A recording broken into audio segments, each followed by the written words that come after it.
बिस्मिल्लाहिर्रहमानिर्रहीम बिस्मिल्लाहिर्रहमानिर्रहीम। प्यारे बच्चों, हम 2 हदीसें पढ़ चुके हैं और आपको समझा भी चुके हैं। आपसे ये भी कहा गया था कि आपने वो एक कॉपी बनानी है, ज़्यादा पतली नहीं बनानी क्योंकि उसमें हम काम करेंगे। तो 2 हदीसें जो करवाई गई हैं वो आपने याद भी करनी है और लिखनी भी है, ठीक है। आज हम हदीस नंबर 3 पढ़ेंगे। हदीस नंबर 3 है अस्सलातु इमादुद्दीन मन अकामहा फ़क़द अकामद्दीन। नमाज दीन का सतून है। इमाद कहते हैं सतून को और दीन कहते हैं दीन को। अस्सलात नमाज दीन का सतून है। मन अकामहा, अकामा का कायम किया, मन का मतलब है जो, जिसने कायम किया नमाज को, फ़क़द अकामद्दीन तो उसने दीन को कायम किया। वमन हदमहा, ये अरबी का लफ्ज़ है जो मुनहदिम से निकला है। मुनहदिम का मतलब है जैसे कोई बिल्डिंग बंदा गिरा देता है, उसके ऊपर बुलडोज़र फेर देता है, तो उससे निकला है वमन हदमहा। और जिसने इसको नहीं कायम किया यानी इसको छोड़ दिया, फ़क़द हदमद्दीन तो उसने दीन को गिरा दिया, ठीक है। फिर से पढ़ते हैं अस्सलातु इमादुद्दीन मन अकामहा फ़क़द अदामद्दीन। अकामद्दीन नमाज दीन का सतून है, जिसने इसको कायम किया उसने दीन को कायम किया। वमन हदमहा, जिसने इसको गिरा दिया, कायम नहीं किया नमाज को, फ़क़द हदमद्दीन तो गोया उसने दीन को गिरा दिया या ढा दिया। यहाँ पर है ढा दिया, लेकिन आप ज़्यादा से ज़्यादा उर्दू, इसका मतलब है गिरा देना। नमाज दीन का सतून है, जिसने इसे कायम किया उसने गोया दीन को कायम किया, और जिसने इसे ढाया उसने गोया दीन को ढाया। अब हम आते हैं तशरीह की तरफ। क्यों नमाज ज़रूरी है, नमाज को दीन का सतून क्यों कहा गया है, और ये क्यों कहा गया है कि इसको कायम करना है, और जो इसको कायम नहीं करेगा गोया, यानी इसका मतलब ये है कि वो दीन से ही निकल गया, गोया उसने दीन को ढाया। यानी खुदा ना खास्ता कोई ऐसी बात नहीं कि ये कोई बिल्डिंग है उससे, ये इसका कहने का मकसद ये है कि वो दीन से निकल गया। फरमाते हैं कि नमाज मुसलमान और काफिर के दरमियान एक दीवार है।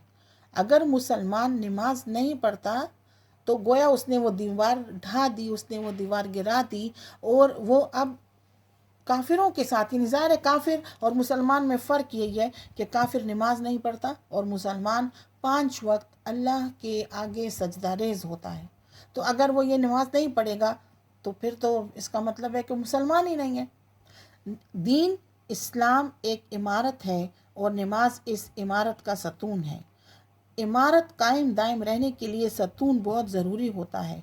इसका ये मतलब है कि दीन इस्लाम उस वक्त तक कायम रहेगा जब तक नमाज कायम हो। इससे पता चलता है कि नमाज इंतहाई अहम इबादत है। अच्छा, ये नंबर 1 पॉइंट था। नंबर 2 में हम देख रहे हैं कि नमाज की अहमियत बयान करते हुए अल्लाह ताला फरमाता है कि बेशक नमाज बेहयाई और बुराई के कामों से रोकती है। किस तरह कि अगर आपने एक दफ़ा नमाज पढ़ ली, ठीक है, अगली नमाज तक आप बावज़ू रहेंगे, और इस दौरान खुदा न खास्ता अगर आपका चोरी की तरफ ध्यान चला जाता है या झूठ की तरफ चला जाता है या बुग़्ज़ या किसी और बुराई की तरफ, तो आपके दिल में थोड़ा सा डर होता है कि नहीं नहीं, मैंने तो अभी तो नमाज़ पढ़ी है, अभी तो मैं अल्लाह के आगे सजदा रेज़ हुआ हूँ, अभी तो मैंने अल्लाह से दुआ मांगी है। तो क्या होगा कि आप उस जो नमाज है वो आपको ऐसे बुरे काम करने से रोकेगी, और आहिस्ता आहिस्ता जो अच्छी आदतें हैं वो आप में आ जाएंगी।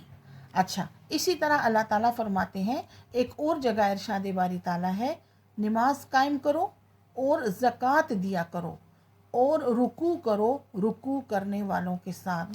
अल्लाह ताला ने 700 मरतबा कुरान पाक में नमाज का हुक्म दिया है।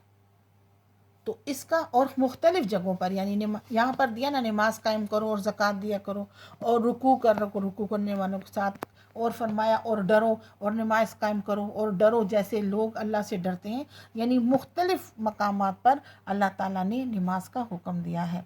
हुजूर की इस हदीस का मतलब ये है कि जो नमाज कायम करता है वही दीनदार है, और जो नमाज कायम नहीं करता वो बेदीन है। बाज़ उलमा ने तो यहाँ तक कहा है कि तर्क नमाज यानी नमाज को तर्क करने वाला बेदीन और काफिर है। और बाज़ उलमा बच्चों ये भी कहते हैं कि अगर बेनमाजी मर जाए तो उसको मुसलमानों के कब्रिस्तान में भी दफन नहीं करना, ना ही उसका नमाज जनाजा पढ़ाना है। अल्लाह हमें सबको नमाज कायम करने की तौफीक अता फरमाए। अच्छा, अब हम थोड़ा सा एक और अगले पॉइंट पर पढ़ जाते हैं कि नमाज एक तो हमें बेहयाई और बुराई के कामों से रोकती है, ठीक है, हमें दीनदार बनाती है। हमें और क्या हमें फ़ायदे मिलते हैं?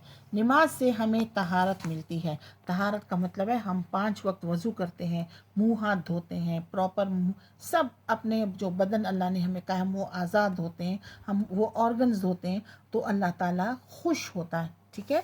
वक्त की पाबंदी का एहसास होता है, यानी आप असर की नमाज मगरिब में नहीं पढ़ सकते, कज़ा पढ़ सकते हैं ये, लेकिन वो भी बहुत मजबूरी हो। लेकिन सुबह की नमाज आप इनके चलो ज़ोर के साथ ही इकट्ठी पढ़ लूँगा, नहीं, बल्कि हर नमाज का एक वक्त है। तो जब आप नमाज की पाबंदी का वक्त को वक्त से करेंगे, वक्त से अदा करेंगे, तो आप में इस तरह और भी डिसिप्लिन आ जाएगा। मसावात का दर्स मिलता है। क्या मतलब है कि आप एक ही सफ़ में सारे खड़े होते हैं। ये नहीं होते कि पहले चौधरी खड़े होते हैं, फिर और खड़े होते हैं, फिर आखिर में सबसे गरीब, बल्कि सफ़ में जिसको जहाँ भी जगह मिलती है वो खड़ा होता है, ठीक है।